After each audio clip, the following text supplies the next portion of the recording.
1:35 right here in the studios of Freedom FM. It's time for Issue Synketant Nevis. This has been quite a short week, but we are making the best of our week. It's Independence. We are celebrating Independence right here in Synketant Nevis. And today we have, before I say who we have, it has become a custom in September for me to sit down and go over all the latest legislative passes for the past year. So I have with me today Attorney General of Synketant Nevis and Minister of Justice and Legal Affairs, the Honorable Gat Wilkin. He has been here for the past 3 years, AG? Yes. Every September? Every September, we sit down and we go over the changes in legislation. You came to Freedom first. Yeah, so 4. Because September 4. 22, 23, 24, now 25. Yes. He came to Freedom first and he outlined quite a robust legislative agenda. And every year he has come back to kind of give us a checklist as to where we are. So thank you so much for being with us this afternoon, Attorney General. Always a pleasure to be here, Jamie. Happy Independence Eve to all of the listeners, all Kitishans and Divisions, wherever you're living. Good afternoon. I think it's a good time for us to, discuss these things because it's independence. Now, Attorney General, where should we start? Because we have seen quite a robust parliamentary agenda, but I think the perfect place is what people are speaking about at this point in time, and that's the special sustainability zone. Now, this legislation was brought to Parliament in August? Yes. In July. In July. And debated in August. And it has been debated ever since on social That's media. That's good. I wish all laws could be debated. And within the general public. So I think we first need to get an understanding of the bill that came before Parliament. So let's start there. What is a special sustainability zone? Okay, so let me start by saying that it is, I believe, the 84th bill that we have tabled and debated and passed in the federal parliament, in the National Assembly.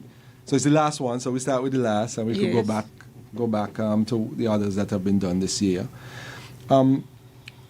Jamie, let me start by asking a question. Do you know what a special economic zone is? Yes. Okay, so special economic zones, for those who don't know, areas created in different countries throughout the world where they have almost like special rules, special codes that make like certain things, manufacturing, more seamless. They have special concessions and so forth. So they have zones. Like in Jamaica, there's a zone where majority of the exports of Jamaica go through, right? They have zones in Mauritius. They have zones in the Bahamas. They have a zone in Antigua and Barbuda, Curacao, Panama. So it's not strange to this area. So they call special economic zones where special rules apply, and it encourages business. It creates employment.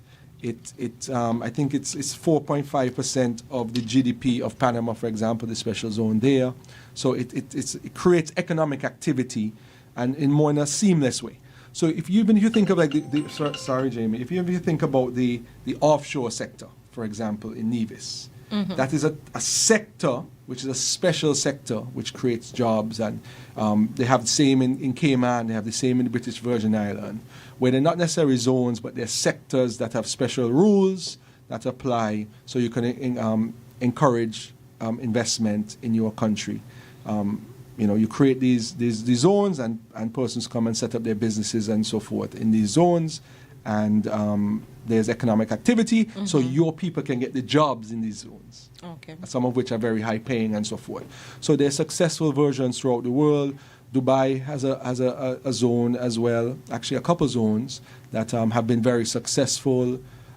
Ireland has a zone, I think it's Shannon, let me check my notes, I think it's Shannon, zone in Ireland. I don't want to get that incorrect. Just let me check here, because I we've looked them up and so forth, and they just create a lot of economic activity, and they're a way for diversification of the economy. So the sustainable zones, the Special Sustainability Zone Act, is St. Kitts and Nevis's entry into this area of economic development. It doesn't apply to Nevis alone. It doesn't apply to St. Kitts alone. But what it does, it creates a structure, a transparent structure, by which if anyone wishes to set up an economic zone in St. Kitts or Nevis, first things first, it has to be sustainable. Meaning, if you're setting up a manufacturing zone, for example, it has to provide its own water. It has to provide its own electricity so it doesn't come off the grid. So it doesn't take the water we already have a scarce resource of, and it must, have solar energy or other alternative forms of energy. It must comply with the Sustainable Island State Agenda. So it's introducing the Sustainable Island State Agenda to economic zones and creating a special sustainability zone. What it does not do is what the rumors are saying, and I'll go into the details. Well, we'll get to some of those rumors. So it's facilitating. So I'll give you an example. If Jamie visited a cousin in another island, say Jamaica, and your cousin worked in the zone, and you said, "What's this about?" The economic zone there, and you went to and you realized, "Oh, this is great. I would like to do that in St. Kitts." Jamie, citizen of St. Kitts and Nevis, wants to do that in St. Kitts.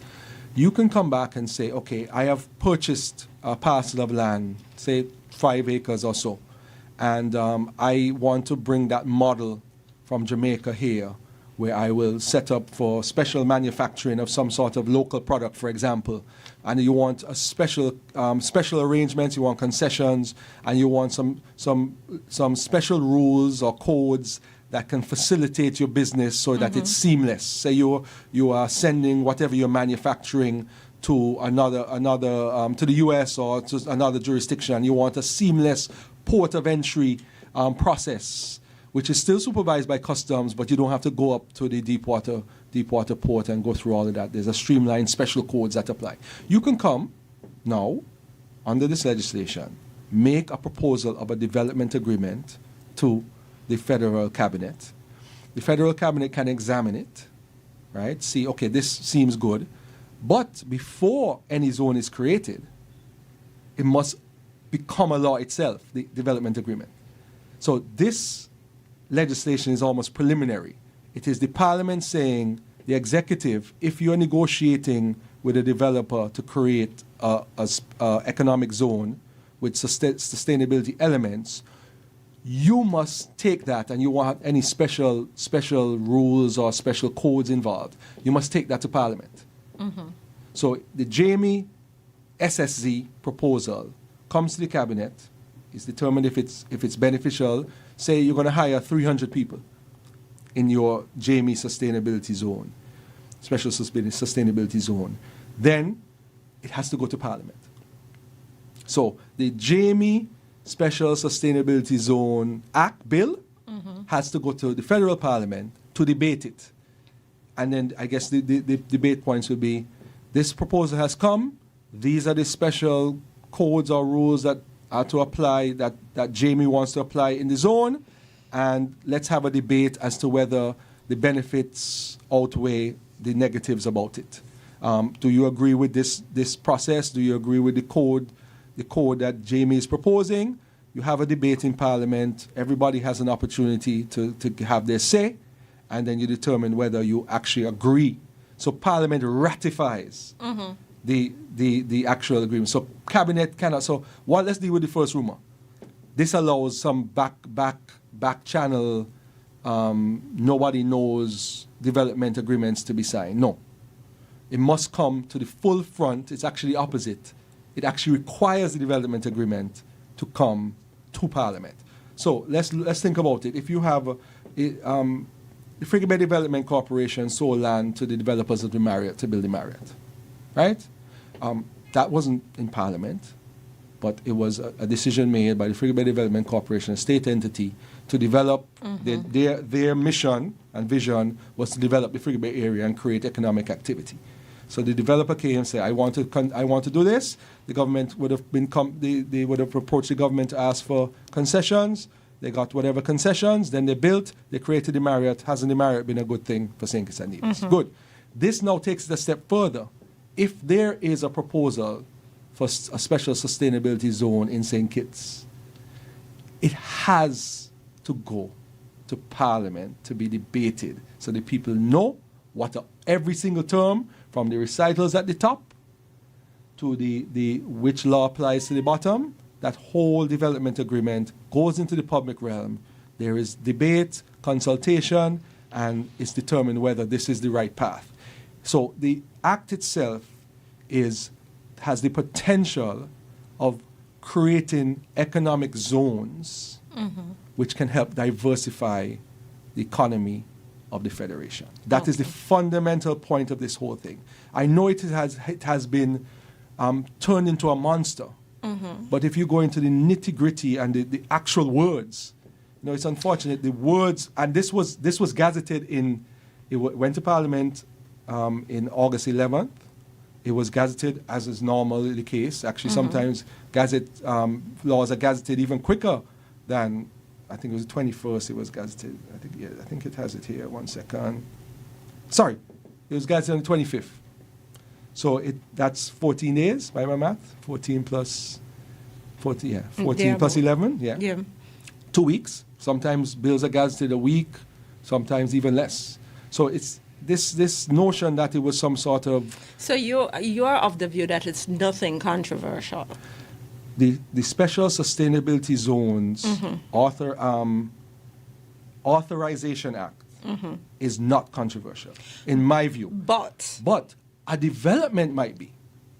Right? And it is seen not just in St. Kitts and Nevis, but whenever you hear about these special zones, because you mentioned special codes and regulations, people tend to get a little emotional about these things, especially against the backdrop where we're coming from of slavery and colonialism and that kind of thing. And people have even likened this to a new form of colonialism. What would you say to that? It's not at all.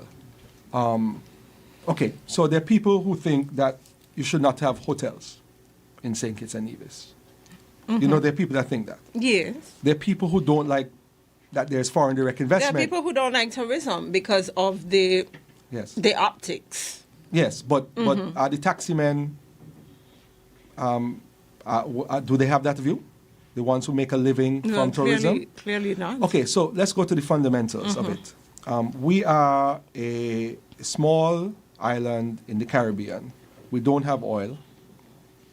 Fortunately for us now, we have the great potential of geothermal, but we don't have natural resources that we can use to build the country.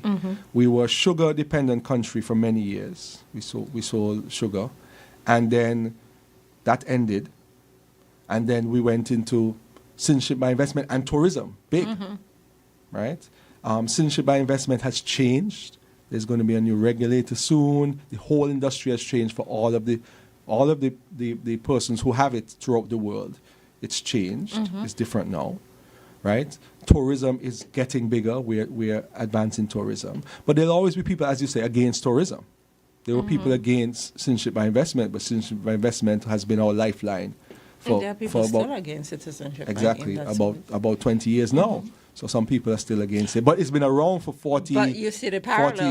But you can see the parallels with this piece of legislation and the citizenship by investment. Because with both, people feel that people are... Yeah, there are things that are different, but there are things that the arguments are similar.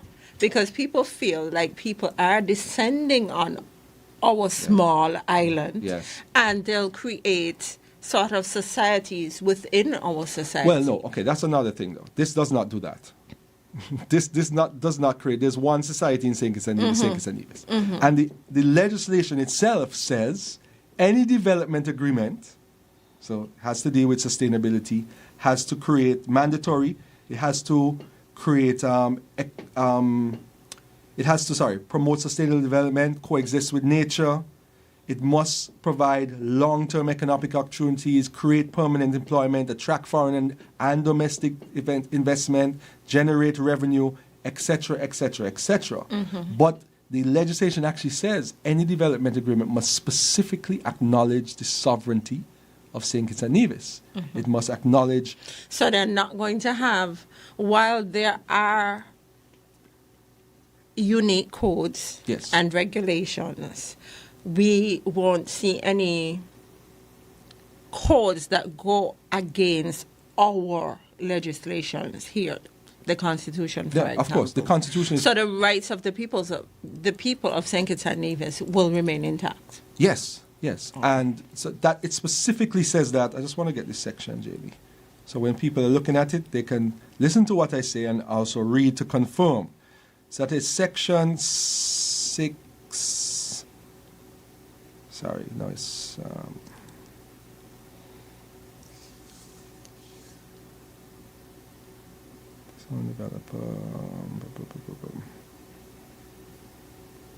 Oh yes, so section 6(1)J.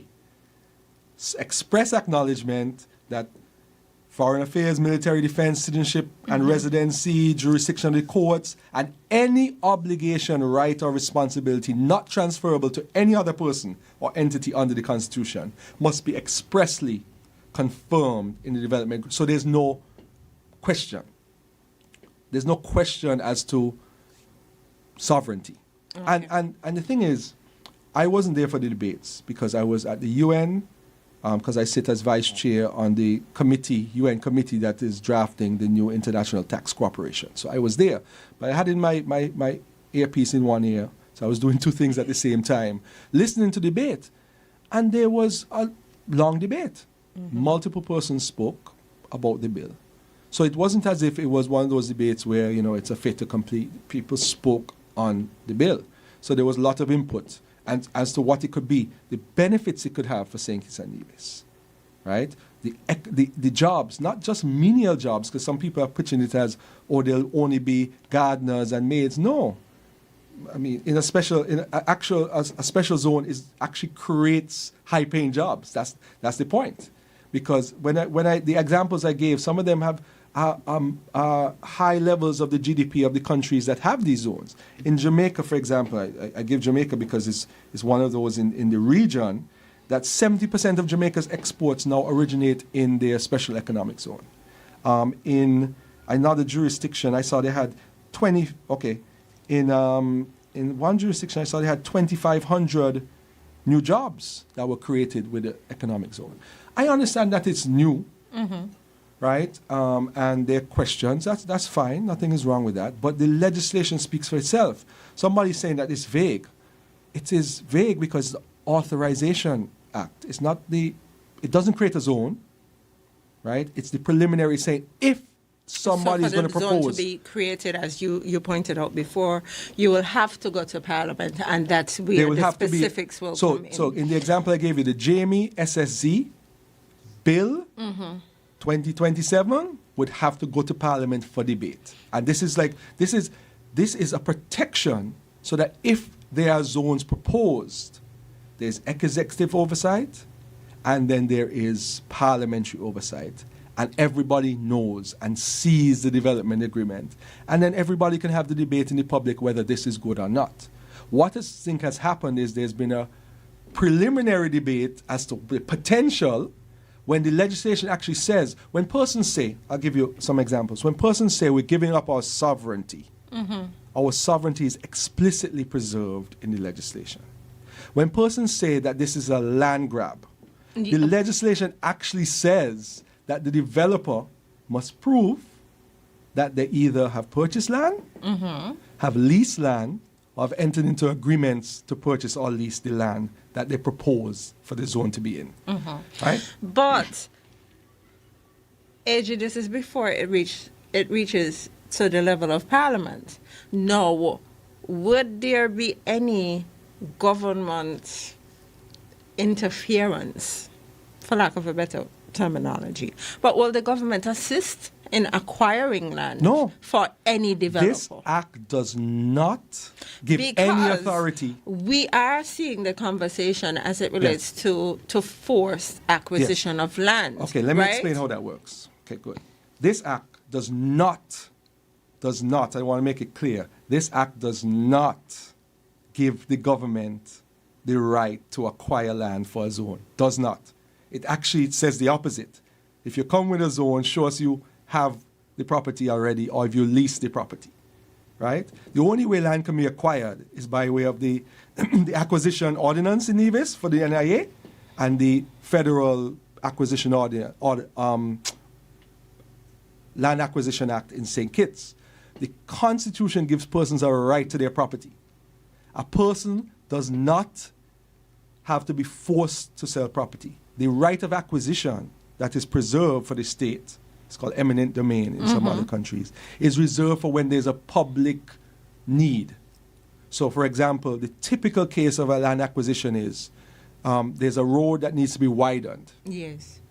Because the community has developed bigger than it was. Airport expansion. Or airport needs to be expanded. Yes. So there needs to be an ultimate public purpose. So one of the first things I heard about this bill is this is facilitating acquisition and forced purchase. This is not so. It's actually opposite. It says come with your title, come with your agreement for sale, come with your lease before you even entertained. So this is the opposite. It does not facilitate at all government acquisition of land. Right? So that is a misconception, a rumor. But, Jamie, the reason why all these rumors are there is because land is something that's important to us. And it should be. It should be. But I just don't like when people play on the emotions of persons because it's something that involves something important to us. Is the government actively targeting any specific industry or any specific developer for such a zone? No, the federal we have not had any proposals. This is brand new. We are what date is today? It's the 18th? The 18th. Yes, it's been gazetted for less than a month, right? However, what we want to see is persons interested and see what they come with and see what their proposals are, because they're opportunities. The Prime Minister gave an example of the industrial site. The industrial site is somewhat of a zone, you know, because it is mostly leasehold land with special rent rates. For a special purpose. For a special purpose. It's almost, you could say, special rules because the leases over there are very different to normal leases. It's almost the persons pay like $5 a year and some people, you know, yes, some people don't have, you know, peppercorn leases so that they can develop manufacturing so that persons could be engaged, right? So that is somewhat of a zone. So that's probably the closest thing we've had to a zone in St. Kitts and Nevis. So we want to see. We have to, and this is imperative, we have to diversify our economy. So we are attempting to pursue geothermal, right? We are trying to move towards solar energy and other forms of energy, desalination, and ways that we can actually diversify the economy and create different industries and other ways where persons can have high-paying jobs. It's not just all in on tourism. You know, there's some islands, tourism is like 70% of their GDP. Mm-hmm. You know, we're not there. We're much less than that. But some islands have gone all in on tourism. We want to diversify our economy. Which is actually a kind of scary prospect, huh? Yes. Yes. Because tourism can be fickle as it's we've fickle. seen. A storm can come. And COVID can come. You Yes. know, so some countries opened up in July 2020, you know. Yeah. Because the revenue they make from tourism was so important, they had no choice. They did it with their rules and stuff. Mm-hmm. But, you know, so we want to have a diversified, one of the pillars of the sustainable is a diversified economy. So, Attorney General, I think we all, from listening to you, we have an idea, we have an understanding as to what this zone will be. I think special sustainability, we are on a push to ensure that everything that we do is sustainable in terms of, yes, in terms of water, in terms of electricity, to ensure that this could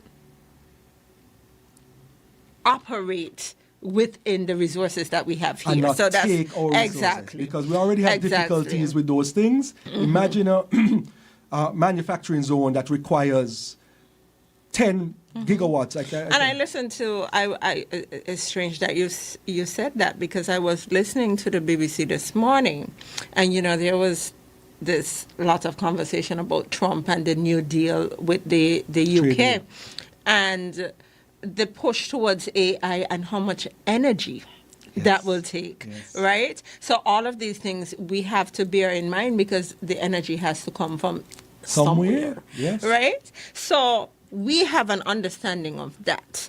Now, what the sticking point for a lot of people is land. Where are we going to put these zones? And because we're not a big country. Yes. Right? No, of course. We're tiny when you think about it in the scheme of things. So where are we going to put these zones? How big are these zones? The people coming in, because people are talking. Let me not say that.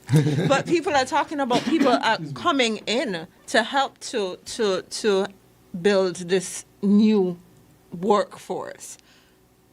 Where are they going to go? Yeah.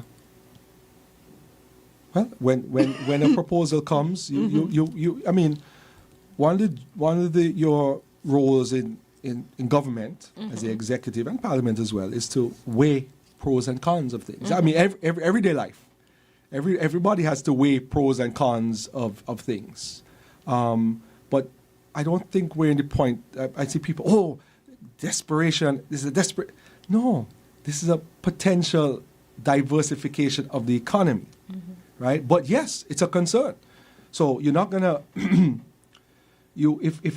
for example, in St. Kitts and Nevis are different in terms of NIA. We're gonna speak about St. Kitts and Nevis as well. The NIA. Let me make this clear, because people are when I said this morning, I don't want to get that's the debate that Nevis is having is a debate for them. I think that they're having a premature debate because they have to see whatever the proposal is, but. The NIA, by the Constitution, is responsible for their lands. The federal government is responsible for only the lands in St. Kitts, right? So any decision that is made in relation to lands or development in Nevis is made by the NIA. In St. Kitts, it's made. So for a special zone to happen, to be established. In Nevis, the decision will have to be made by the Nevis Island Administration. Yes. And will it come to the federal parliament? To. Yes. So what the initial decision will be made by the NIA, and then it will reach the federal parliament. So the NIA has to they receive their proposals, they make their decision as to whether they want to proceed with a zone. Right? One. That's the executive. NIA, when I say administration, they will then say to the federal cabinet, okay, we want this. We think that these are the pros and cons of this. We decided on this. What are your views on it? Right? The federal cabinet will say, okay. And the only reason that is, let me explain this, because if a Hilton proposes to build a hotel in Nevis, the federal government has no say in that. However, because zones have special rules, some of which involve matters at the federal level, and some matters. What would some of those rules? Typically, entail? like customs, like taxes. Yeah. Well, taxes, yes, but concessions are. Yes. Concessions can be given without a zone, so you can give concession to a developer by law. However, it's almost like a lot of them are like customs rules. Like they'll have like a streamlined customs procedure. Because I'm seeing that there'll be special laws. I'm seeing the argument that there'll be special laws within these zones, and we now have to abide by these laws. Well, no, the zone operates under those laws. Yes. So it's not a law per se to say like, I don't even know. But it will not be a special law that will take away the rights of citizens. No, so constitutional rights are preserved. Okay. Yes, always. Okay. Anywhere. From the top in the because to that the, is to the a south. fear that Yes. that people have spoken about. Why do people feel that the Because, government is the listen, boogeyman? No, it's not necessarily that the government is the boogeyman. We are looking at what's happening throughout the world. Yes. Right? Yes. We are seeing that basic human rights are being eroded. Yes. There are some people who want to leave where they are because they feel like they're not getting a fair shake wherever they are, and they typically try to come to the Caribbean and create their own worlds, right? Okay. And make natives, locals, second-class citizens. But that would never happen in St. Kitts and Nevis. I don't know. The thing is, this is what we fear Understood. in St. Kitts and Understood, Nevis, yes. and not just in St. Kitts and Nevis, because we're seeing arguments. The news today, there was an argument about Grenada on the beach, right? Oh, really? Yeah. Well- People putting boulders on the beach, blocking Oh, well, that locals, can't happen right? in St. Kitts and Nevis. It can. No, because our law- Of our course, law the law there prevents it as well. Oh, you mean right? somebody was doing it in violation of their laws? Okay. So it can, but then the law will have to be enforced. Understood, To prevent it. Yes, understood. So that's where the fears are coming from. Understood. And then when you mentioned that the debate that is happening in Nevis is kind of premature, but the debate started long before the legislation even got to Parliament, because there were conversations surrounding land and people buying up land and people building gated communities long before the legislation got to Parliament, right?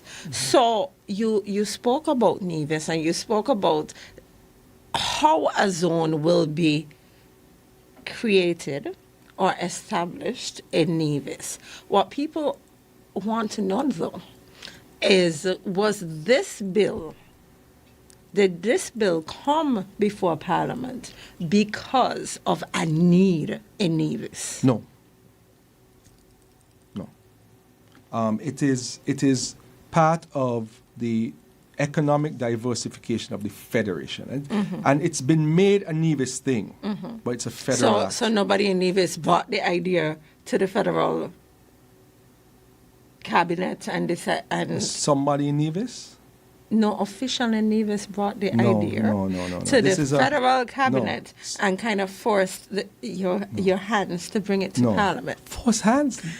Well, okay. Well, first of all, the NIA I'm doesn't... certain you have seen the conversations that No, I haven't, are actually. happening. I've seen right? some of them. So I mean, I'm gonna ask. Okay, so the federal government has been preaching since August 2022. We cannot have all our eggs in one basket. The federal government has developed the Sustainable Island State Agenda, which involves not just water security and energy security, but also diversification of the economy. Right? One of the ways to diversify the economy is to look at what has been successful, particularly in jurisdictions similar to yours. Right? SEZs have been successful In some jurisdictions. Yes, in some jurisdictions similar to ours. It is one of the ways to diversify the economy. Right? Okay, good. I lost my thought, I was about to say something. Yes, I was saying this is not a Nevis thing. Right? There can be a proposal tomorrow for St. Kitts, and that has nothing to do with the NIA. Right? I saw somebody send me something saying that St. Kitts, the federal government has already approved an SSC. That's ridiculous. So somebody saying, oh, Whitegate is a SSC. No. And this proves the point. Whitegate was considered a special area for development. In other words, Whitegate came with a plan for what they want to do with the Whitegate area. It has nothing to do with the SSC. That doesn't mean Whitegate can potentially say, okay, there's a part of the Whitegate area which we want to promote as a zone, which is the potential is there. But no, that is not the case. So, I mean, people make things up for political reasons or otherwise. That's not the case. Maybe it's just a misconception. Yeah, but no, there's been no SSZ the act has just passed. You know, the act is just the Premier has said that he has a proposal in Nevis. You know what the great thing about that is? That proposal cannot be just done, fixed, and signed off on by the NIA cabinet. It has to go to the Nevis Island Assembly, where every single politician elected in Nevis has an opportunity to say. And every person can give their views, and they, either through their representatives or otherwise, about how they feel about any proposed development agreement. And here's the other catch, Jamie. You know where it has to go after that?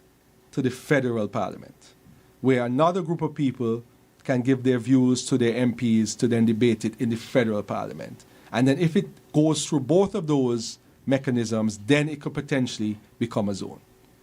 So that is why I use the word premature. Not that you can't debate things early on, but we're giving away sovereignty. We're creating a sovereign enclave. Fishermen won't be able to fish. People won't be able to access the beach. Yes. I mean, Jamie, let me ask you. I'll ask you a straight question. You think any politician that gives away access to the beach going to win the next election? Maybe. Okay. Why not? Anything is possible. But anyway, we have limited beaches. Listen. You know, I mean, but anyway, that's the debate that's happening there.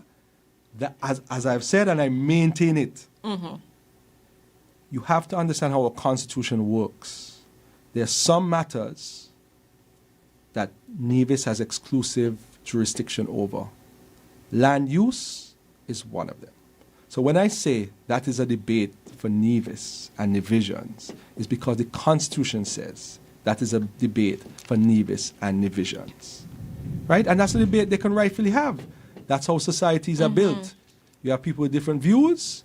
You have the right to have peaceful protest if you don't agree. But debate over the reality, not what you've created in your mind, to say that the Special Sustainability Zones Authorization Act, which is a preliminary act, is some sort of land grab. It's not. Okay. But I don't think anybody has said it's a land grab. Yes, I've I heard think people say that. people have said that it opens the door for a land grab. But how? But So if somebody came that's to you, different. So if somebody you know? came to you, Jamie, and said, "I want to buy your land," and you said no, what a person could do But could then get your remember, land. there's the conversation about the forced acquisition, which you Yes, but- you spoke about as well. Yeah, but that could noted always- that was a misconception. Yeah, that's a misconception. It's not in here. Yeah, exactly, but that is a part of the Yeah, argument. but as this well. actually says- that is why it is important for you to be here to Explain, yes. to explain what is actually a part of the act. Yeah. Right now. I want to touch a little bit on the developers because, again, when you're speaking about people coming in and people creating zones, people want to know who these people are, right? Because Naturally, yes, yes, of course. right? So will the government do due diligence checks All developers, they go through due diligence. on Well, all of these stringent checks because, you know. yes, yeah, no, I understand what you're saying. There's, you know, yes, I understand that debate. You know, who do you want developing in your country? You want good people. You want Who do people you want building clean. communities in your country? Yeah, It's you- just... yeah. So that's you know, there's been opposition. There's something that stuck with me. Let me start there. There's something that stuck with me when I went to the renaming of the Sadler Secondary School to the Dr. Denzel Douglas Secondary School. There was a poem done by a lady. And things are more impactful sometimes in St. Kitts and Nevis when you hear them not from politicians, because everybody has their prejudice and their biases. Yes. But there was significant opposition to Dr. Douglas creating a high school in constituency number 6. Significant opposition. But look at what that school has become. You know, it has graduated numerous people who have become very successful in their lives, young people, because it's fairly new. It was a good thing. There was opposition to Marriott. There was opposition to Four Seasons. There was opposition to Kittish Hill. There were opposition. So that's part of living in a democratic society. Not everyone agrees, and that's fine. right? You express how you feel about things, but read and understand what it is. So sometimes politicians, the persons that are elected by persons, have to make tough decisions, because there's some people in their constituency who are not for something, some people who are for it. But they have to make the tough decisions. They're put in that position to make tough decisions, right? But you know what is good? I don't know why this act has been made a monster. What's good about this act, and nobody's preaching this, maybe it's my job to preach it as the Attorney General and the person who typically brings bills to the Parliament, is that it specifically says, bring any development agreement to the people. Bring it to the Parliament. If it's in Nevis, bring it to the Nevis Parliament and the Federal Parliament. If it's in St. Kitts, bring it to the Federal Parliament. Let everybody know what is proposed, so everybody can provide their input. Everybody can scream as loud as they want, so that the democracy is preserved. So this is a preservation of, and I want to go to the section 7. It specifically says, right, development agreement containing provisions referenced in section 2F, which is if you have special rules, etc. Import and export of goods, financial penalties, etc., etc. Shall be ratified and contained in a law passed in the National Assembly of St. Christopher and Nevis, and if the areas are within Nevis, also by the Nevis Island Assembly. So that's what this act does, right? And it also speaks to concessions and exemptions, and it says that the Prime Minister with respect to the government or the Premier with respect to the Nevis Island administration may establish independent oversight bodies to receive and review applications from potential zone developers or to monitor zone developer compliance with the terms of any development agreement. So there's independent oversight provision as well. So this is transparency at its finest, actually put in the legislation, but it's being portrayed as if it's clandestine. So it's the opposite of what is being said in the public. And the reason, you have to understand, the reason it's being so is because there's certain people who are against anything that the government tries, because they don't want the government to be successful. There are persons who, and Jamie, I don't know if you're a churchgoer or not, or if you're a person that reads a lot of history, but there's a saying. There's some people that are willing to burn down a country to rule over the ashes. And that's human nature. That is true. That's human nature, and it is what it is. But fortunately for us in St. Kitts and Nevis, we're educated people. We've had access to free education for a long time, thanks to our forefathers and what they believe that we should be as a society. So everybody has an opportunity to be able to read and learn and understand and make decisions for themselves and have their opinions for themselves. I'm trying to see if I got through every area of the bill, but I think I got through most. It's very short. It's 10 pages. Not a lot of sections. It's easy to read, I find. It's not in too much legalese. It's not difficult to read at all. No. The thing is, I wanted you to break down what's in it, because there are people out there who are just not going to read for whatever reason, right? Yes. So, there are some people who just prefer to hear. So yes, of course, it's important for us to provide different avenues so that people could get an understanding of what all legislation means, because these are the laws that govern us. And Jamie, right? I know you know, because because we've discussed this during our September law updates. Yes. We need to give it a name. But we'll find a name. I sit down and summarize. I've summarized literally every single bill that has been passed in Parliament and put it on my social media in a digestible, maximum 2-3 paragraph format, so people can have a general understanding. And I've even used that in the news, because sometimes I don't have the time to go and read the entire. We all have busy lives. Exactly. Yeah. So I've even used some of that. So I commend you on that. But we do have to take a short commercial break, and we'll be right back.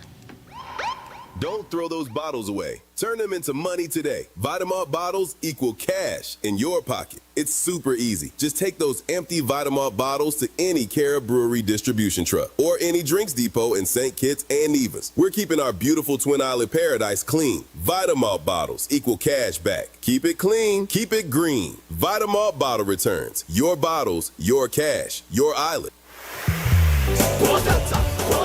Reliable, dependable, Delta.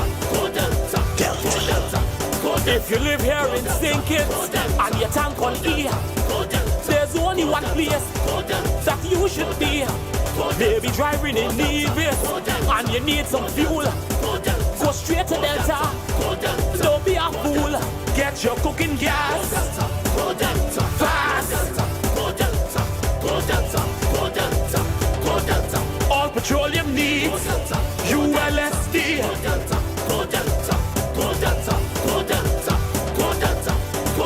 Everyone in the region is shouting, Go Delta. Premium gasoline in a fully stocked C-store. So there's only one place you should be. Delta Petroleum, baby.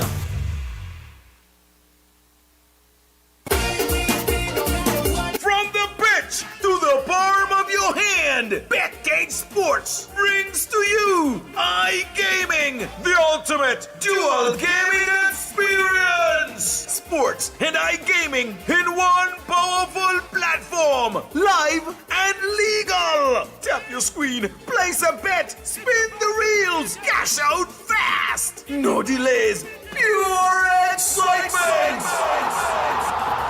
BetCageSports.com. Download the app and sign up today. Play responsibly. Must be 21 and over. Proud sponsor of Cricket West Indies, where a percentage of every dollar played with Cage goes to Windies for cricket and cricket development. Back to school shouldn't meet you unprepared. St. Kitts Credit Union's Back to School Loan helps you borrow up to $10,000 with flexible repayment plans, fast approval, supportive terms. Invest in your child's future with confidence, because every child deserves a strong start. Start today at www.skccu.com or call 465-2272. SKCU, invested in their future with you.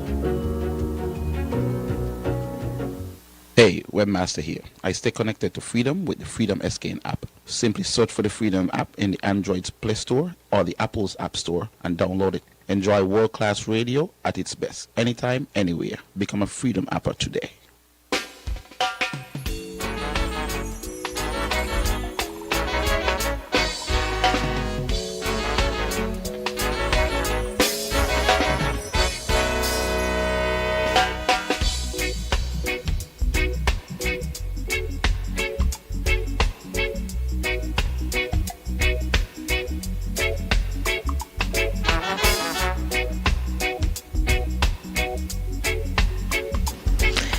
We are back at 2:23 right here in the studios of Freedom FM. This afternoon, we have been having a very educational conversation on a piece of legislation recently passed in our federal parliament, the Special Sustainability Zone Act.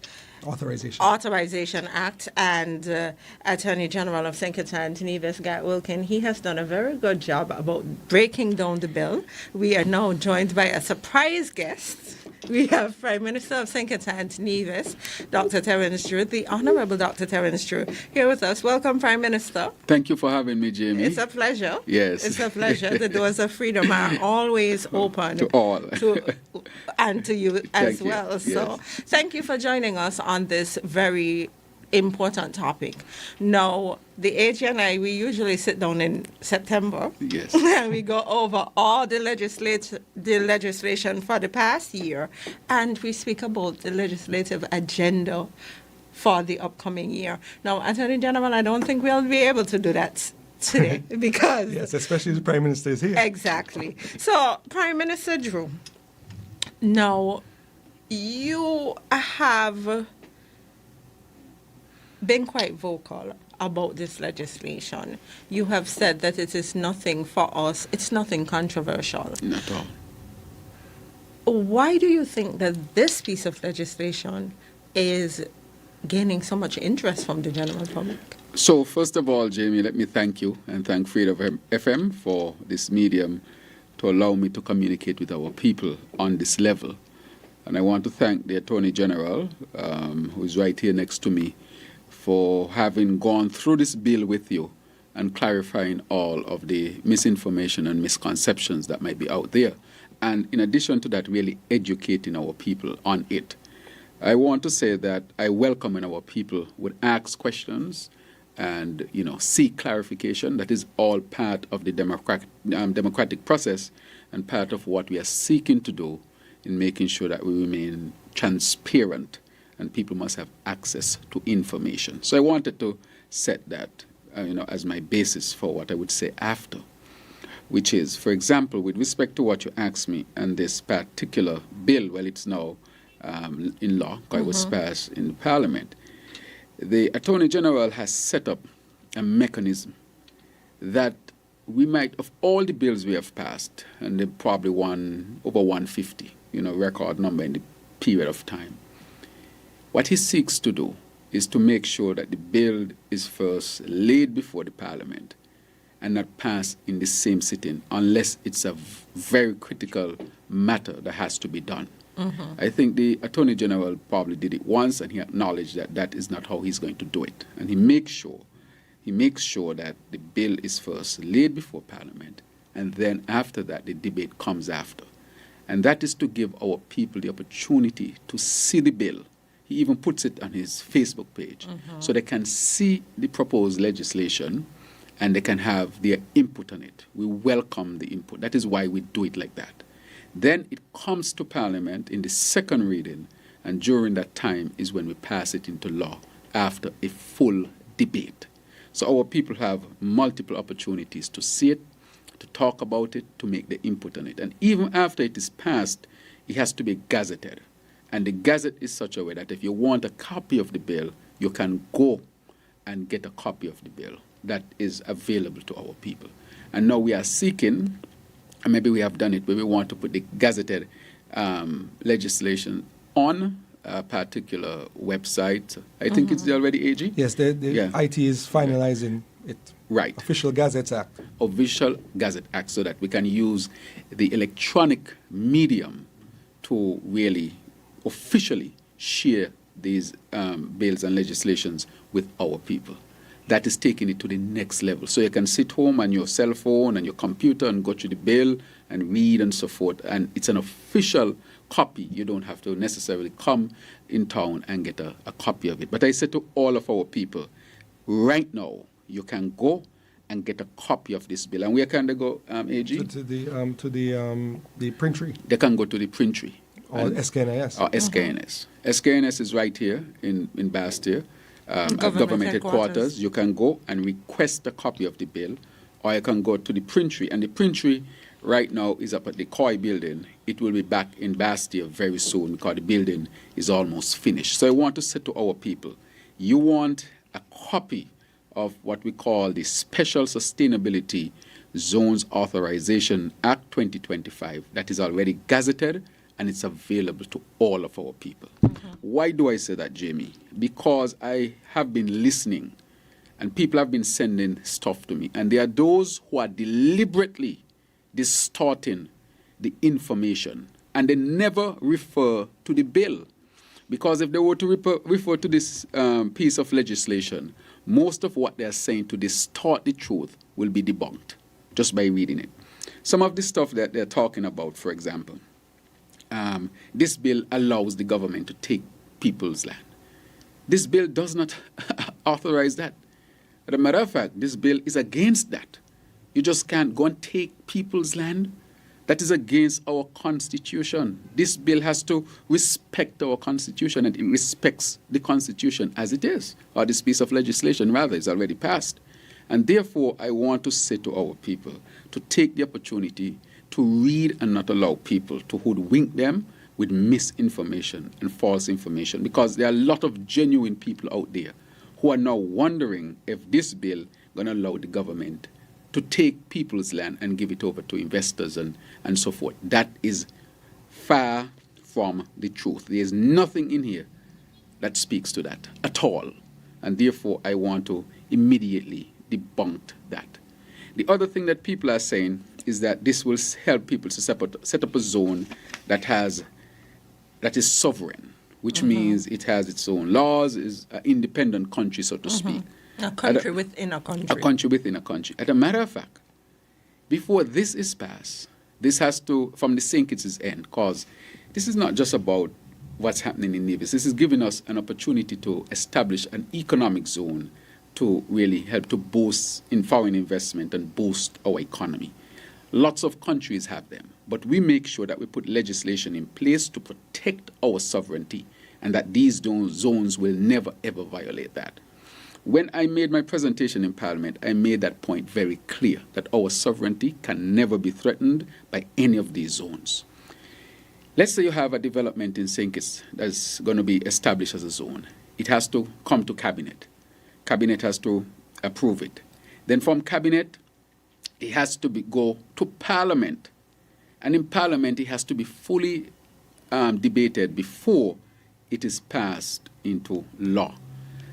And in Parliament, each zone must be passed. So this law does not say that you can just go and set up a zone. Each zone must have its own legislative backing. That is another thing that I wanted to say on this. The zone must comply with all of our laws, our sovereign laws, customs, immigration, national security, whatever they are. They have to comply with them 100%. So there is no threat of that. So two things I've already debunked. One, talking about acquiring people's land. That is not so. That is far from the truth. That is a distortion. In other words, that is a blatant lie. Secondly, that people would be allowed to set up a sovereign state. That too is a blatant lie. And three, each zone must be brought to the Parliament to be debated and passed into law. Let's say it's from the Nevis' end, the Nevis Island Assembly. They have to pass it over there. Then it has to come over to the federal.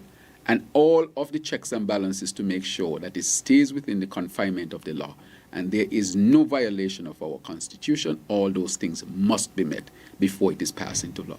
But even after it is passed into law, we can set up a different body, a monitoring body, to make sure that once the process has started, that zone is continuously and continually complying with the law and not violating the Constitution. So at any time we find that, we can deal with it as we see fit. So again, I would say this has safeguards before, safeguards during, and safeguards after to make sure that St. Kitts and Nevis, our Constitution, is respected all the way through.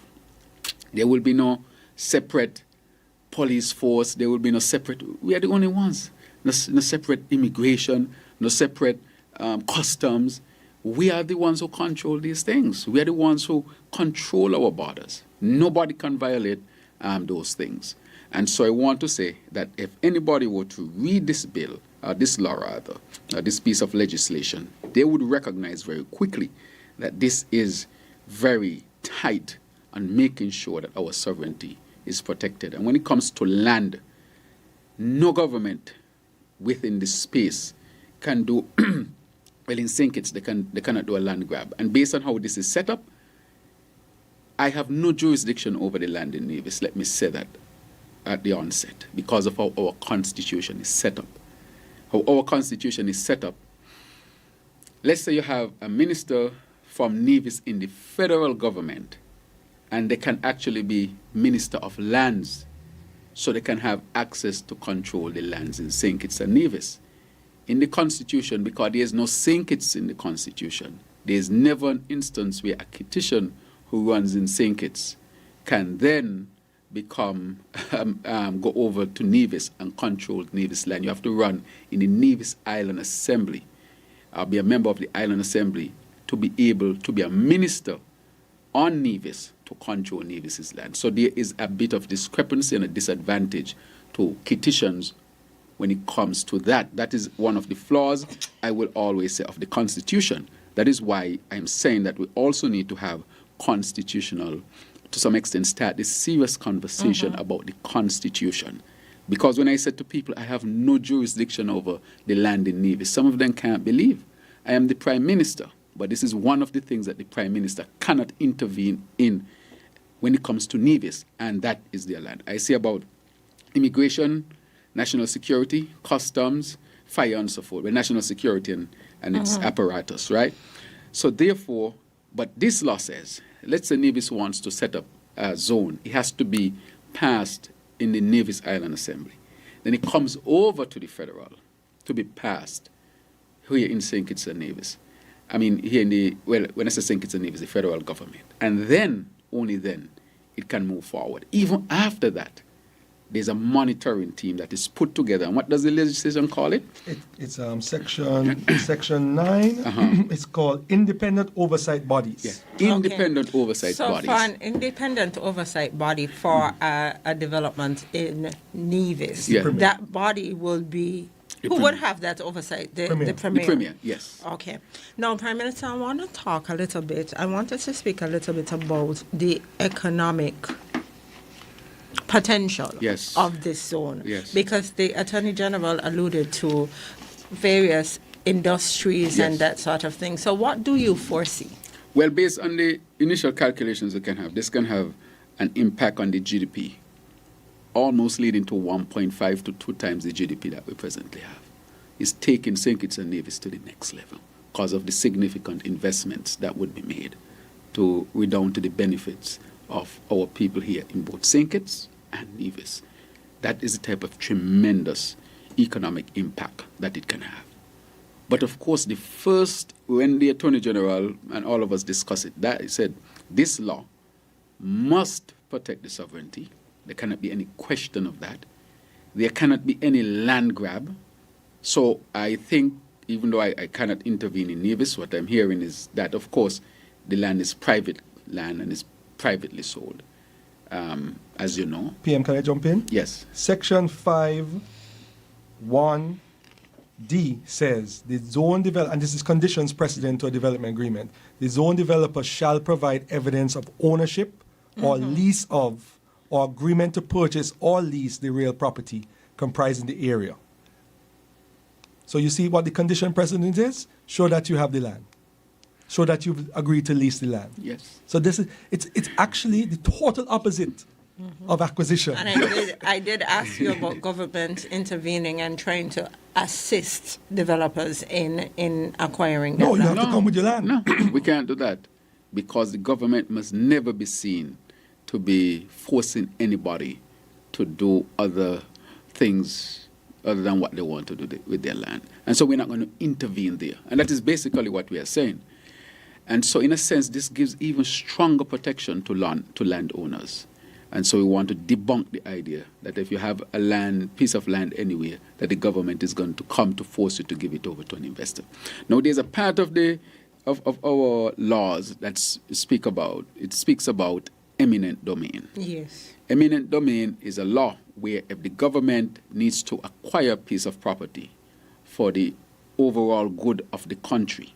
Let's say, for example, there's a piece of property that the government wants to acquire to build a hospital, which is for a great public good, or to put an institution for national security, or put a road that would, of course, help our advancement and development. The government does that for the government under special circumstances. That is hardly ever used. Under special for the government, public good. Yes. The government cannot acquire land to give to investors. That is against the law. And in this actually speaks against that as well. And so I want to debunk that. So it's against the law, it's against the Constitution. Yeah. You just can't, the government can't force people to get, no. You have a right to land ownership. There's only one instance on the eminent domain, and that has to be under very special circumstances to do something for the greater good of the society, done by the government, not to give to any foreign investor. Okay. And to support what the PM says before we close that point, Jamie, the another condition precedent, and condition precedent is you must satisfy this before a development agreement is entered into. The zone developer shall present an economic analysis by a reputable economic advisory professional firm or institution, forecasting that the proposed special sustainability zone is likely to create long-term economic opportunities, create permanent employment, attract foreign and domestic investment, and generate revenue for the benefit of the people of St. Christopher and Nevis for at least 10 years after operationalization. So that speaks to the due diligence process as That's well. part of the due diligence So, within the legislation, yes. Oh, there's another aspect of due diligence. You have to present, let me tell you, you have to prove that you have the finances to get it done. Let me look for that. Yes, so the AG is looking for that. The due diligence is very, very tight and strict.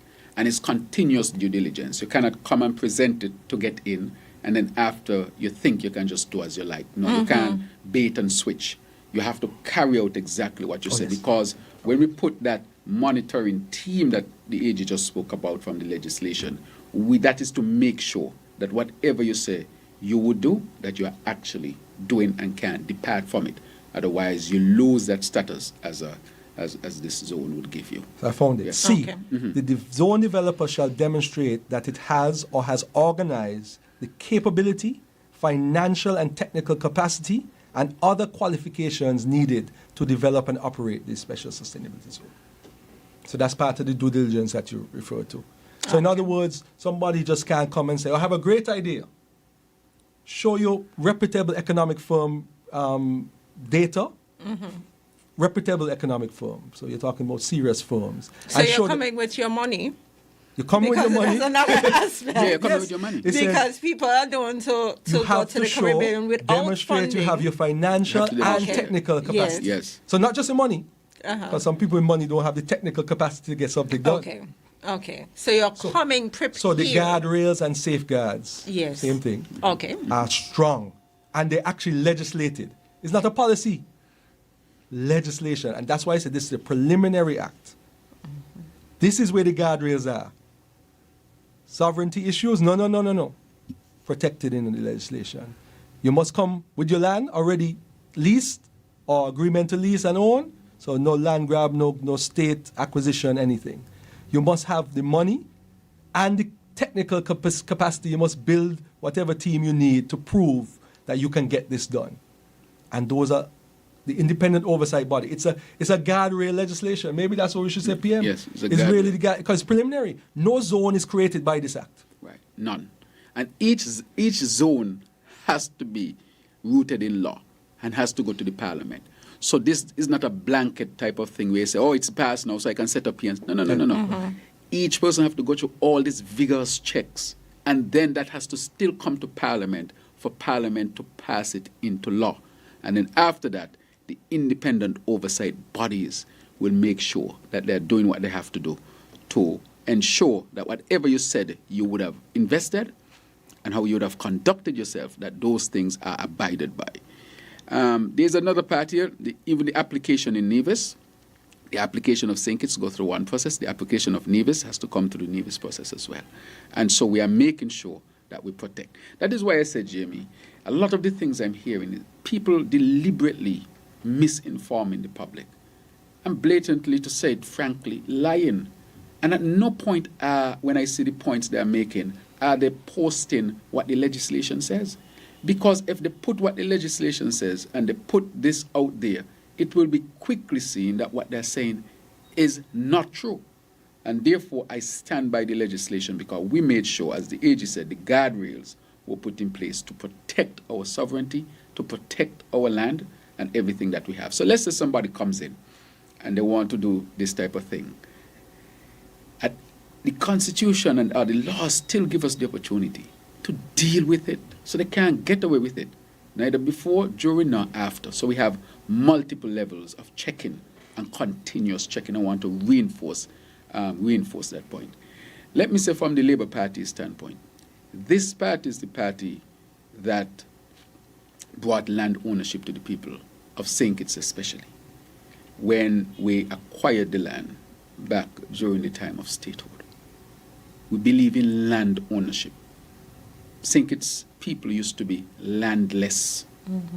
Most of people in St. Kitts used to either live at God sides or in the land where sugar cane could not grow. We were pushed out. When we acquired the land, it gave us ownership to the land. And that is why you see today our people have become landowners and that have elevated their lives and standard of living. The only place where that did not take place fundamentally is on the Southeast Peninsula, because it was not sugar land, and also Milliken Estate in my community was not bought into it. Subsequently, we saw that became a private development, where a lot of the people, or most of the people, are still locals who bought into Milliken Estate. But I'm simply saying that as a principle, we believe in protecting our sovereignty and protecting our patrimony and balancing that with investments, and still have within the legislations the opportunity to deal with issues where people may do what you call a switch and bait. If you're not abiding by our constitution, abiding by our laws, the government can step in and it will do what it has to do. But at the same time, we have to balance it, because we want to send a message to investors that when you invest, this is a country that abides by laws, that your investment will be protected. If you don't tell investors that their investment will be protected, nobody will invest in your country. And if nobody would invest in your country will not advance. So we are balancing our sovereignty with investment.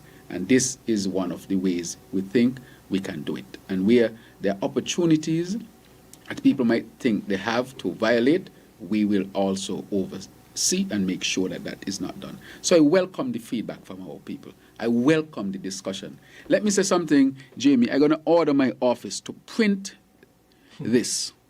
Print it. And put a station downstairs outside government headquarters. So that people can So access people it. can come and pick up a copy of this piece of legislation. So I'm saying this, I didn't say it to my office now, but I hope they are listening. They're listening. So that they can start printing, so that right after independence on Monday, they can pick up a copy of the legislation, this legislation, and read it for themselves. The next thing I think we might have to think of, how can we create an opportunity for people maybe to interact with the Attorney General about the law with respect to this. Either we can do it online or in person, but where people can come and have a discussion on this. So I would like the AG and consultation and ask the AG to start to look at how we can do that, so that we can start having that discussion with our people, to go through this with them and to show them that this abides by all of our laws with respect to our sovereignty and protecting St. Kitts and Nevis. So the first step is that I'm going to make this copy available. So anybody who wants a copy, as for Monday, you can pick up a copy right outside government headquarters. We are going to put it there on a table so you can come, pick up a copy, and have a read for yourself. And then we'll seek other opportunities where people can interact, to have discussion on it. But I want our people to read it, because there are people who are misleading the country and blatantly lying, when we made sure that all of the things that they're saying, those things would not exist in here. As a matter of fact, this legislation would protect our sovereignty and our country. And if anything comes that does not do that, they will not be passed, because it still has to go to Parliament. There's a lot of checks and balances that we have. But of course, we want to create an environment of investment so that we can really, we're seeking to double our GDP, so that our people can, improve their standard of living, and we can build a more sustainable state. And that is what we're saying. This is why we call them sustainable. Sustainability zones, is because these zones must abide by our overarching vision of creating a sustainable island state. You must produce your water. You must produce your energy. And we want, if you can harvest the water or desalinate the water, whatever you do, produce your own water. Energy, we want you to do renewable energy. We have a lot of sun here in St. Kitts and Nevis. We have wind, and we know that if this is properly planned, you can create all of the energy you need by harnessing these renewable sources. So this is what is inbuilt in this. So you don't put a strain on all resources here in St. Kitts and Nevis, so that you can be self-sufficient in terms of those two aspects, and keep in line with our sustainable island state agenda. Prime Minister, I don't think that our listeners will forgive me if I don't open the lines for a few calls. Sure. So I'm not going to take a break. We're just going to go straight into the calls. Sure. The numbers to call in are 662-1065, 465-6474, or 465-0546. That's 662-1065, 465-6474, or 465-0546. Let's start with this call. Gentlemen, your headphones so you can hear the caller. Okay. Good afternoon, caller. You're live. Good afternoon, Jamie. And Good good afternoon to your guests, the Prime Minister and the Attorney General. Yes, Mr. AG, many special economic zones exist worldwide. We have all kinds of variations of them. Okay, and we live with them. Bahamas, Curacao, Panama, even close by St. Martin can be considered one. Okay? The thing is, I've read the law, and it is indeed vague. It's a catch-all from the most mundane of economic zones to a Jim Jones commune. And sometimes it's not what's not in the bill, but, well, sometimes what's not in the bill is just as important as what's in it. Okay? It is said that the government cannot acquire people's land, okay, to give to private developer. But isn't there litigation currently in the courts that was done in Christopher Harbor? Okay? And don't eminent domain laws exist, and this thing about public good, that's very subjective. People have a right to bring possible pitfalls that this legislation would facilitate or provide a framework for. Because there are some things, as you know, that are associated with these zones. Some zones are successful, yes, but some are not. Okay? And so we have a right to bring these concerns at this point. Okay? The AG made a comment last Friday, I think it might have been, or the Friday before, that I dislike government. Actually, the word he used was hate. I don't hate government, right? I have a healthy mistrust of government because I know the record of governments, how we operate governments here, okay? And what do you mean we operate governments here? So you mean in the Caribbean, as black people, as St. Kitts and Nevis, and secondly, to equate this to some sort or kind of Jim Jones commune, I think, caller, I have to challenge you on that. Let me tell you why. But I did not do that, Mr. Prime Minister. I think you mentioned that. Wait, caller. It's possible. Yeah, you said that is possible. I want to say I have studied history, and I studied history well. And I know who Jim Jones is. Jim Jones was a pastor, a spiritual leader from the United States of America who went down into Guyana in the jungle area, set up this space, and through his perverted mind, led people to kill themselves. I cannot associate that in any way to St. Kitts and Nevis. And this legislation is the furthest thing away from that. So, caller, I really had to challenge you on this point because this Jim Jones thing is a serious thing, and I cannot allow St. Kitts and Nevis's name to be associated with it in any other way. However, your points that you are making, I'm happy that you have called in to share your concerns and so forth. What I would like you to do is if you have read the legislation and you can go to specific parts of the legislation and let us have a debate on that because it's a broad discussion that you are putting about other places and how people have used it and so forth. This legislation you're saying is vague. Remember we said that this legislation put up the guardrails for any other specific development to come. They have to have their own legislation, and still after that there will be a special system in place to do oversight. So I'll let you continue, caller, but on the Jim Jones matter, I just had to debunk any association about Jim Jones commune and what we are seeking to do here. Okay, that caller fell out, but let's see if he's back. Good afternoon, you're live. Good afternoon, Jamie. Good afternoon to the Honorable Prime Minister and also the Attorney General. Let me just first say happy Independence Day when it comes tomorrow, God willing and blessing. Same returns. Yes. Yes, St. Kitts and Nevis have made some very good progress over the 42 years. And I appreciate what the Prime Minister has said, over the last several months and before, about the need for diversification. We cannot just depend on the CBI like that. So I appreciate all of that. I am glad, though, that he has come today with the AG, and I think I missed part of the AG's presentation, but I'm going to be very happy to pick up a copy of what the Prime Minister has indicated would be available on Monday. Thank you very much, sir. Yes. But I would also say that you did indicate that the AG may be able to speak one-on-one with persons. Don't you think it might be preferable or more feasible or more productive to have like a sort of town hall? Because this is the key. Now, not everybody can take up legislation and read it and understand it. We're not all lawyers or have understanding of law. But the import of what is in it, that's the critical part. And therefore, even coming today and explaining both the AG and yourself, sir, it's very good. Yes. Very, very good. Yes. And I think we can take it to the next level so that people may have a chance to read it. They may understand, they may not understand. And so we have a wider audience where people can learn more, on the auspices of the AG you have said. Yes.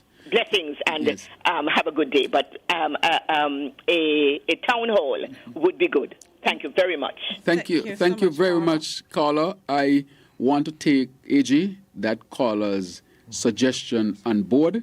I think that caller is saying that there would be we should create an opportunity where people can come and have that discussion. And so, caller, I will have that discussion with AG, but let me tell you, I consider that an excellent, excellent suggestion, and I would ask the AG to immediately look into creating a space in the shortest order of time where people can come and have a discussion with him and his team with respect to what is contained in the legislation. And yes, caller, I would instruct my team that this legislation has to be available at government headquarters Monday morning.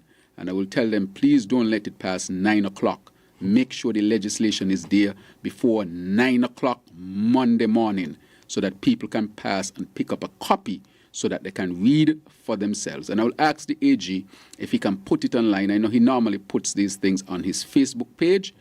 For those who are on Facebook, I would ask him to do that. I will ask SKNS to post it as well so that we have it on the government's platforms, ZIZ included. I would dare ask Freedom and Winifred and the others to put a copy of it so that people can go and read it. Thank you very much, Jamie. And a hard copy would be available for those who are not on the internet and so forth, so they can take it up and read it.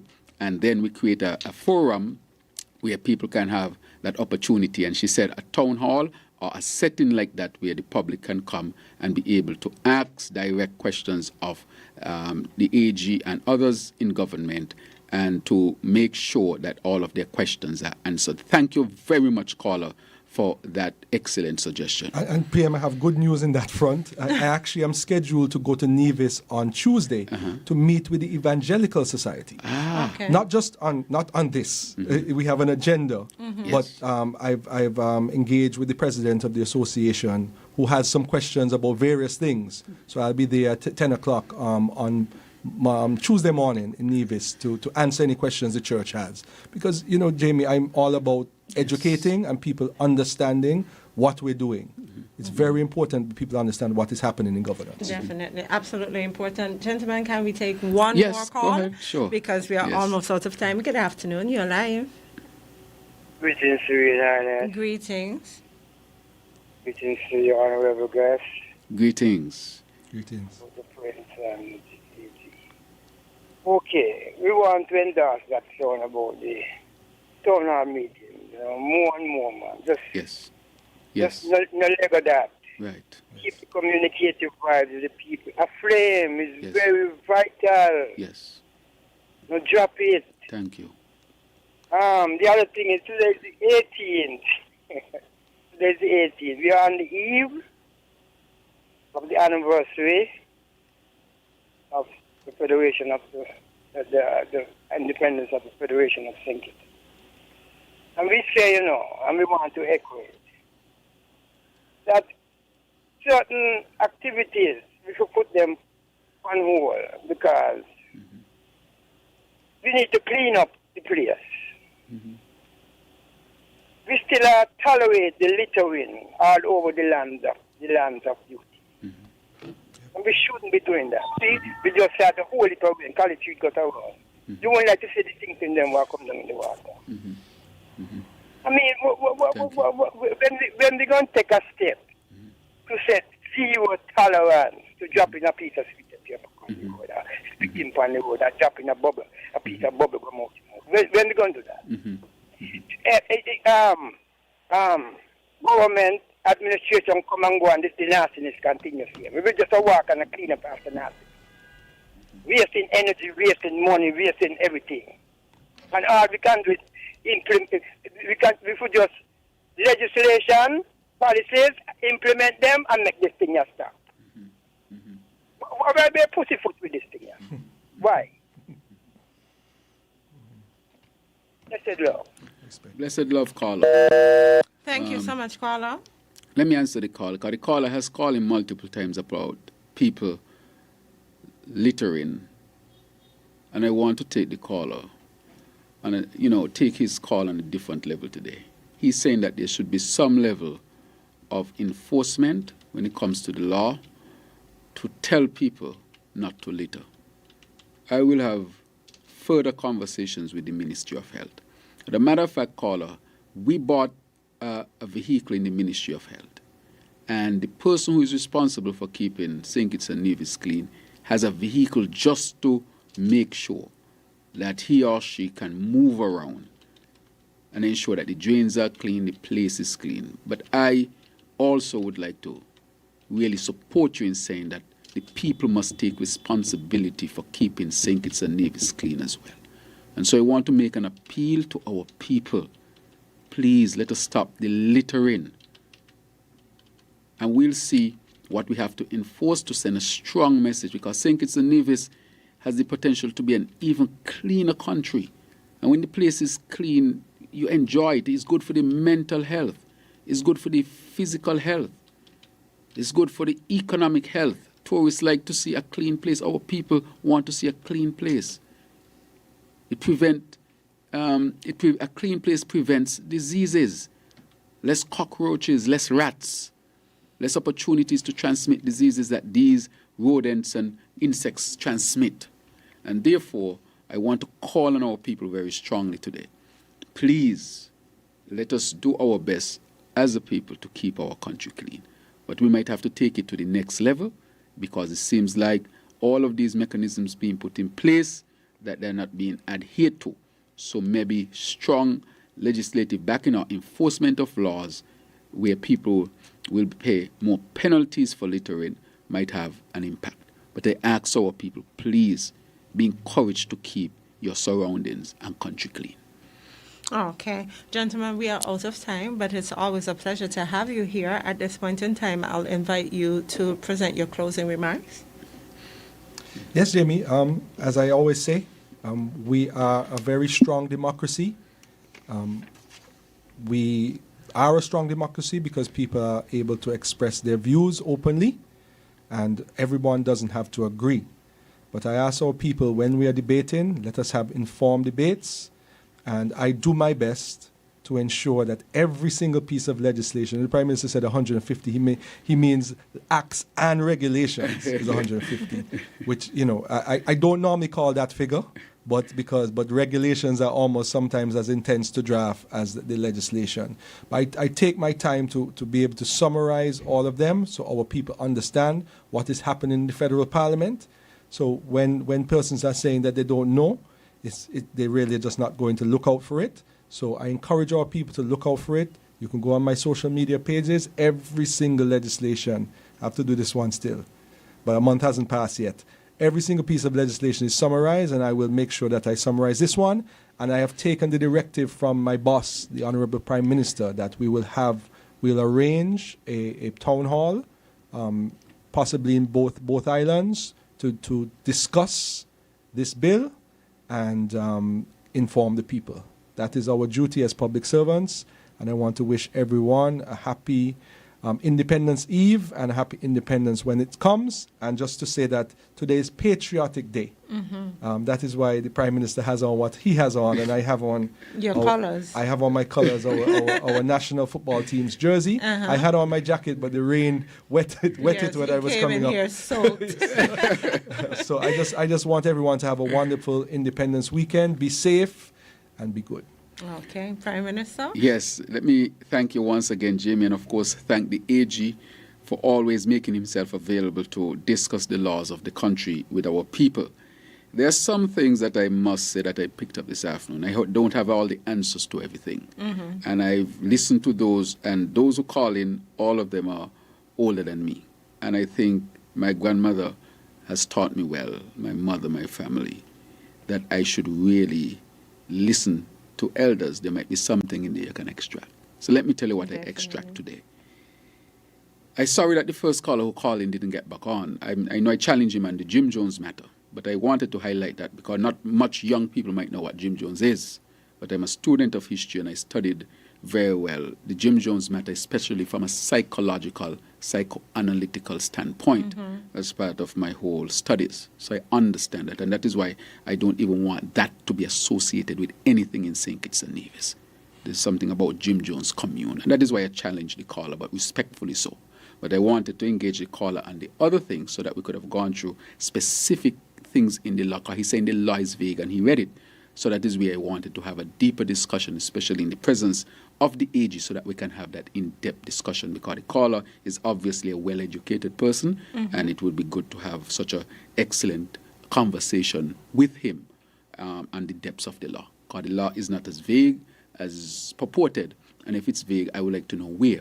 But I would like to say to the caller that this is a law with guardrails.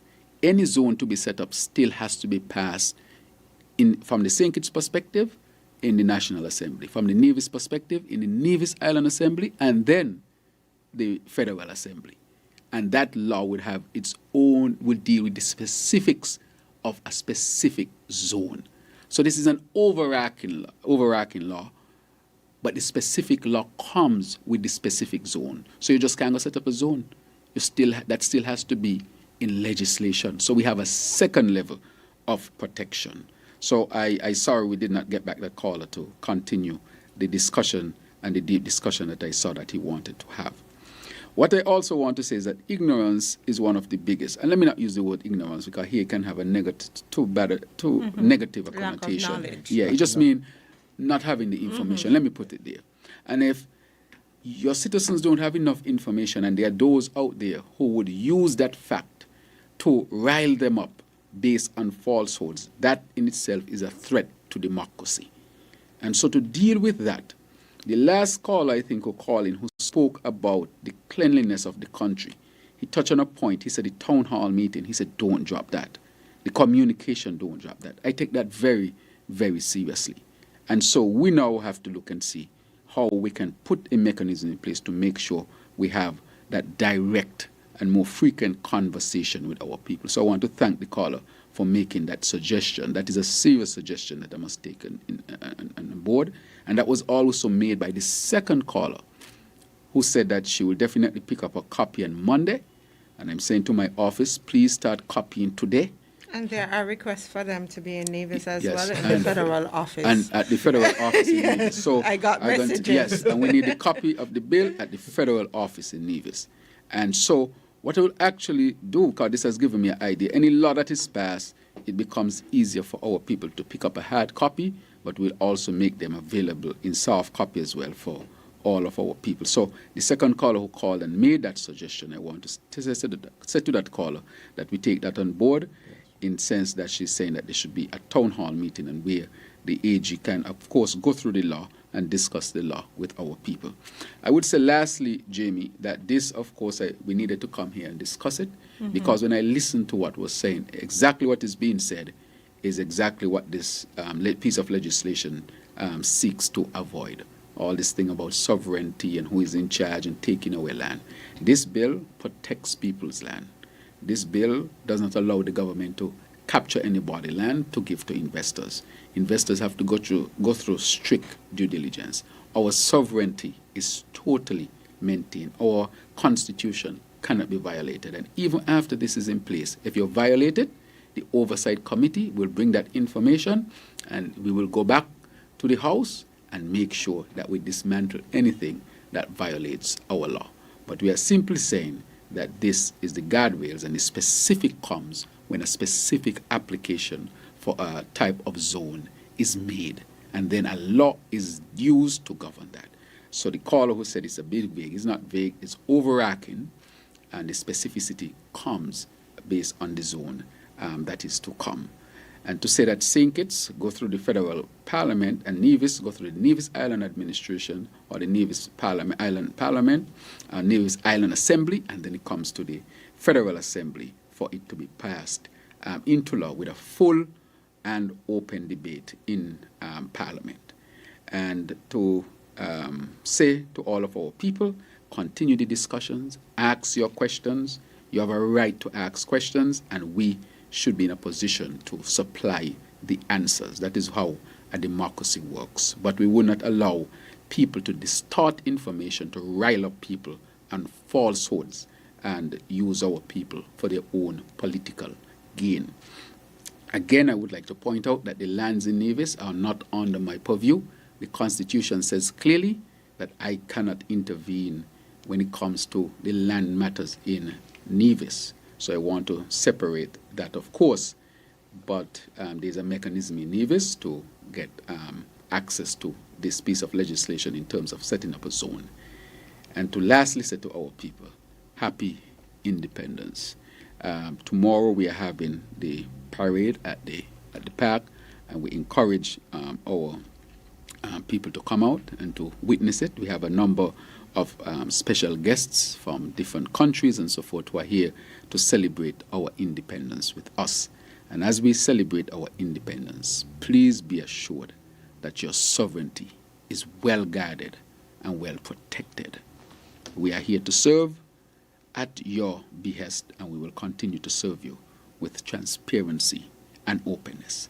Happy independence to Freedom FM and to all those who are listening at this particular time. Thank you, And Jamie. happy independence to you as well, Prime Minister Drew. And thank you so much for gracing us with your presence this afternoon. Attorney General, we have to continue the conversation. We have to continue the conversation, and I promise our listeners we will schedule a time to continue that conversation. But this is how we are going to end issues St. Kitts and Nevis for this afternoon. I just want to say happy independence to everyone. Be safe. Enjoy your Independence Weekend, and we'll be back on Monday. Peter Adrian will be here for more issues St. Kitts and Nevis.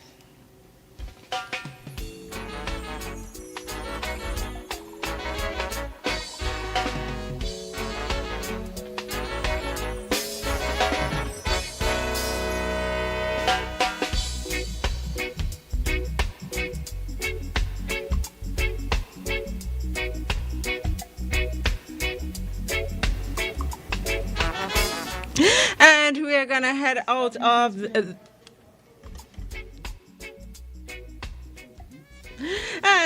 head out of that interview. It is 3:13, and we do have another interview scheduled for this afternoon. We have someone joining us via the internet. Good afternoon, Omar. Are you there? Hello. Hi. Hi. This is actually Trisha. I'm Trisha sorry. Henry, and we have Disha Lewis. Hi, good afternoon. Thank you so much for waiting, and thank you so much for joining us this afternoon. So, remind our listeners, what is UTC Global Balance Fund Limited, and who is UTC? So, UTC Global Balance Fund Limited, or UTC GBFL, is the first mutual fund to be launched in St. Kitts and the OECS. So GBFL's aim is to provide persons of the OECS with a medium to long-term investment option to aid in achieving their financial goals. Investing in GBFL provides the opportunity for many persons to own a stake in international assets that they did not previously have access to. So GBFL is a subsidiary of Trinidad and Tobago Unit Trust Corporation, and that is the largest mutual fund provider in the English-speaking Caribbean. Wow. Yes, so there are 8 mutual funds, including GBFL, and there is 3.7 billion funds under management, or EC $10 billion. UTC's mandate, like GBFL, is to promote financial literacy, democratize